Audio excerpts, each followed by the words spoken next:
Hello, everybody. It's your host, Sam, and welcome back to another Taste of Nostalgia.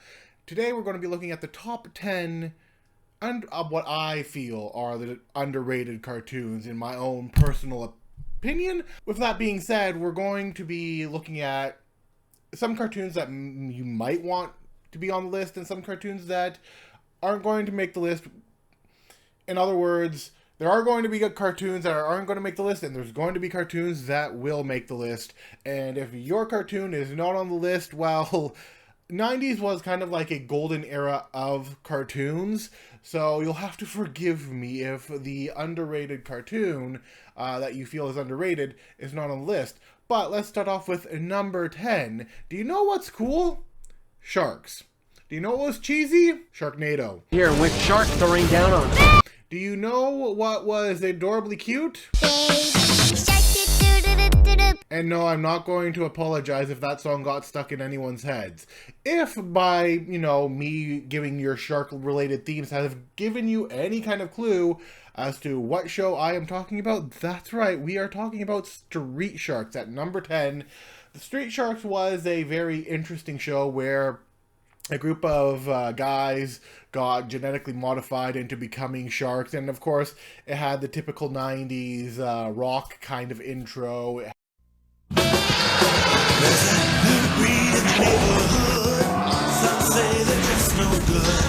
Had, the cool things of the 90s, the skateboards, the rollerblades, the skates, the hockey sticks, you name it, whatever the 90s thought was the cool thing at the time. Street Sharks tended to go towards that area of things. So it was a fun show. I would love to watch it again. Just watching the intro in preparation for this video has been great. And it's just, if you get the chance to watch the show, I highly recommend it, because I don't think I even got to watch as much of this show as I wanted to, and that's why it is on the underrated list. Next up, along with the cool factor, is motorcycles. Lots and lots of motorcycles, and people in leather jackets and being cool gang members, except they're mice from Mars. Yeah, that's right. The number 9 is Biker Mice from Mars, a show of, biker mice from Mars who would, come to Earth, fight the villains, do the cool things, ride off on the motorcycles, and kids would be like, oh, that was so awesome, I want to be a biker mice from Mars. And this is another show like Street Sharks that I did not get to watch as much as I would have liked to. I'm going to have to go and look this up. I'm pretty sure I can find it. I'm pretty sure I can find it. So yeah, I'm going to go back to my childhood, look that show up, because that show was Biker Mice from Mars, which also had a very fun theme song. Biker Mice from Mars. Biker Mice from Mars. Biker Mice from Mars. Moving on, this is where it starts getting a little bit more tricky. So at number 8, I'm going to put in Mighty Max. Mighty Max was, I believe, one of the shows that inspired Venture Brothers to start.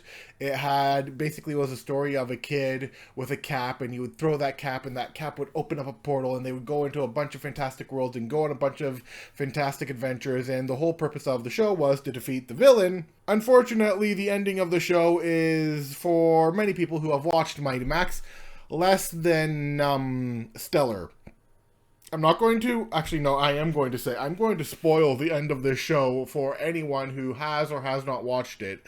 He loses. That's how the show ends. The kid loses, both of his friends die, and the hat gets sent back in time to maybe circumvent the whole situation from ever happening.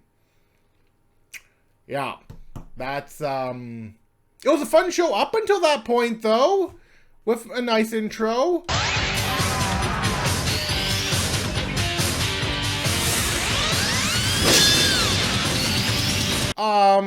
But yeah, that ending though. I think that's why I wasn't able to watch up until a certain point. I was able to watch up until a certain point before I was like, Oh, it ends bad. It ends badly. It ends badly. Okay, I'm just gonna stop here. And that is why, well, one of the reasons why I have it at number 8, which mostly is this entire list is in no particular order, but I am trying to put it into some order or another. Speaking of orders, at least a fun show was a show about superhero dogs with different superhero abilities. Because, you know, somebody once asked the question, especially during the 90s when you had things like X-Men, you had things like Superman, you had things like Batman, you had things like, I guess, the Avengers of the 90s, Iron Man, Spider-Man, you had a bunch of superhero shows, okay? A bunch of them. And one of them happened to be a show about dogs with superpowers. They would pretend to be regular dogs during the day, and then when the owners were away, they would go in, be their superhero dogs. And yeah, I'm of course talking at number 7, Road Rovers. I adored the show. I love dogs. I love superheroes. It had the best of both worlds. Had a hilarious intro, had some hilarious dogs, had some relatable things, because if you've had those dogs, you're like, I see what they made that a superpower. I see. So yeah, it was just a fun show. I miss it. I want to see it again. But yeah, number 7 is Road Rovers. Then we're coming up to number 6 with a wonderful earthworm. All of you who immediately know who I'm talking about if you've watched this show and you're like, but wait, that isn't underrated. It is underrated in the sense that a lot of people don't know about the show, don't realize this show, have may even forgotten about this show. But yes, at number 6, I am of course talking about Earthworm Jim. He's such a groovy guy. And his sidekick dog, who was a lot smarter than Earthworm Jim, and would also kind of go berserk, and by berserk I mean turn into a massive werebeast of pure rage and violence. So that was fun. Actually, it was actually kind of fun because Earthworm Jim would have to try and stop him, or then somebody else would have to try and stop him. And it was just a fun show. It was just a fun show, okay? Earthworm Jim was a fun show with a fun intro. You didn't need to take it seriously, and you could just have a good time. Earthworm Jim. The soil he did crawl. Earthworm Jim. A super suit did fall. Moving on, we're going on to number 5. Now, a lot of people know Transformers. Transformers is not what anybody would consider to be underrated, which is why we're not talking about Transformers. We'll talk about the top 10 cartoons in another video in which Transformers will likely make it there, because Transformers has been going on for like a very long time. But we're talking about underrated shows here, and a show that came out in the Transformers vein based on the Transformers characters was, of course, honestly, my favorite Transformers show. I didn't care about the car Transformers as much. I couldn't get into it as much as some other people. I'm not saying it's a bad show. I am not saying it's a bad show. I'm just saying I could not get into it as much as I got into Beast Wars at number 5, because Beast Wars was absolutely fantastic. I loved Beast Wars. I loved Cheetor. I loved Optimus. I loved, like, oh, there was just Arachnid or Arachnia. How was it, Arachnia? Anyways, there were like so many characters that I can't even remember the names of. I actually want to go back and watch the show because it just had this funness about it that followed the Transformers vein and plotline, and instead of it being cars, you were in like the primitive world and they were animals, and it was fun, and it had a nice conclusive ending, and of course the theme song wasn't bad either.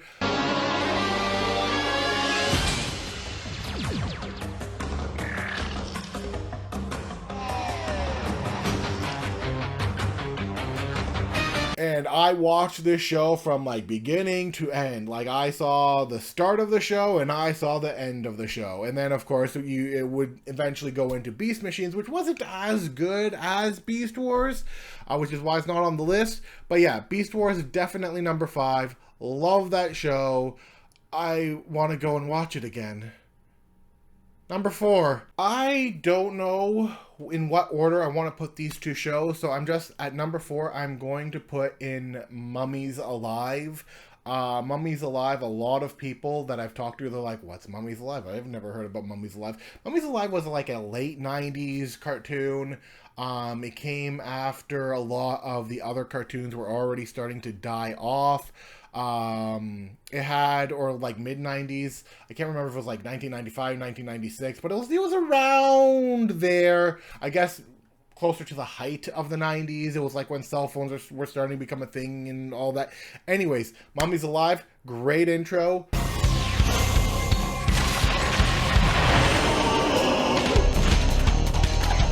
Great cartoon. Sadly, it got canceled before any ending could have been reached, which is very sad because I loved watching this show. I have even rewatched the show within the last few years, and I need to rewatch the show again to like brush up on it because I love the show. And it has one of my favorite cartoon intros, which is just like, it is a bop. Mummies Alive, the Mummies Alive intro is just a bop. I loved the intro. I loved the concept. For guardians to protect his very life. It had just a whole bunch of fun Egyptian mythos thrown into it with, you know, of course, the use of mummies and, of course, the Egyptian mythology and Scarab, who was the evil dude who wanted the reincarnation of Prince Ramses so he could live for eternally and all of that fun stuff. And of course, you had the mummies who like woke up and are protecting him and so on and so forth. So yeah, Mummies Alive was a fantastic show. I loved this show. And I actually want to go and watch it again and listen to that theme song because, like I said before, that theme song was a bop and still is a bop. Yeah, I really want to go and watch that again. That was a fun show. That was a really fun... And I love Nefertiti. Or Nefertiti? I'm going to have to figure out how to say her name, because I will be talking about this show in these shows individually later on. So I'm going to have to figure out how to say her name before then. But I loved her. She was one of my favorite characters. And actually kind of liked all of them. So, hey, it was a good time. Number 3, and this is another show that I watch religiously. I even own, actually, hold on. I even own the set DVDs, the seasons 1 to 2 and 3 and 4. Reboot was a fantastic show. It was one of my favorite shows. It still is one of my favorite shows. I loved this show. It gave me all sorts of warm, fuzzy feelings, and I loved Matrix. Matrix was amazing, which is Enzo grown up, and Matrix and Andrea, favorite characters, by far, especially Andrea. Andrea, oh, yes, yes, yes, yes, yes. I loved Andrea. Oh, man, that was... I'm just going back in memory lane here. It's amazing that there are, like, 2 more shows that, like, can top this. But, man, Reboot was so good. I loved this show. I loved this show. You got Bob, you got, oh my word. Dot, Enzo, aka Frisk, Matrix. And then, of course, the villains. The villains were amazing, too. Like, you got, like, Megabyte. Yes, it is. Who was like, okay, he's like the main villain, but like my favorite villain was personally, my favorite villain was Hexadecimal. Happy, sad, Intrigued. I've never been so in touch with my emotions. I enjoyed her kind of like quirky craziness and how she kind of changed with each mask. And of course we find out that Megabyte kind of affected her, and then she kind of became good after a while, but then she became a virus again in order to fight against the virus, and that kind of like helped end the show. And then of course it has one of the best musical sequences that talk about Matrix's return and the defeat of Megabyte.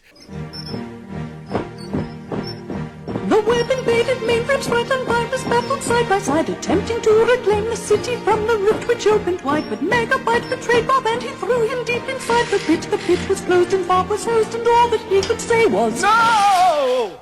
without Bob to protect us, we thought we would have no barrier. From here would infect us except Enzo, which was scarier. Oh my word.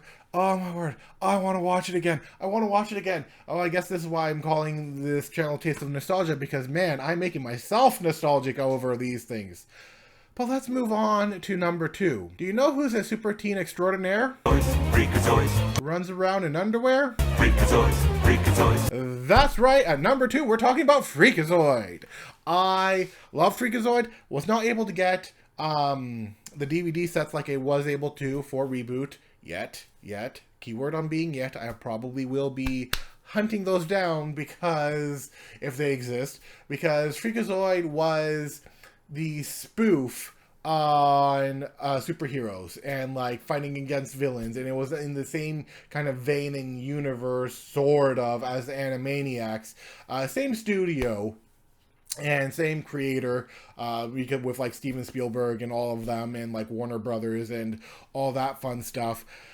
And basically it took the concept of superheroes and made it wacky, made it fun, made it kooky, made it like just made it a wonderful, wonderful, wonderful parody. And of course the theme song is just the theme song. Super teen extraordinaire. Freakazoids. Freakazoids. Runs around in underwear. Freakazoids. Freakazoids. Rescues Washington, D.C. Freakazoids. Freakazoids. And have something better's on TV. Freakazoids. Freakazoids. Oh, I love Freakazoid. I want to watch, like, I want to watch Freakazoid again, because it also had a lot of, like, it made fun of, like, some of the Greek myths, with certain villains and whatnot, and then of course other villains. I want to watch Freakazoid. That was a good show. But nothing can top the underrated show that Disney brought out. It was dark. It had the cast of Next Generation Star Wars as the voice actors. It had a epic entrance, or intro. It had so many cool things, and I have, aside from season 3, I have seen so much. I mean, I've seen all of the show, but like seasons 1 and 2 were amazing. Season 3 left much to be desired. But Gargoyles, I even introduced people to Gargoyles. Even in like recent year, I have introduced people to Gargoyles. This show was fantastic, and that's why it is at number 1 for the most underrated show out there. Because when you're like, have you ever seen Gargoyles? Most people I come across are like, no, what's Gargoyles? What's Gargoyles? And yeah, that's you got Goliath. What are you? My kind have no names, but you humans call me Goliath. You got, Brooklyn. You got Bronx. You got, like, because the Gargoyles decided to name themselves after the streets of New York, except for Goliath, who's kind of like the leader of the pack. And then you got, what's her name? Demetria? Demona? I'll say Demona. Demetria is actually part of a book series. Demona. Face me, human, if you dare.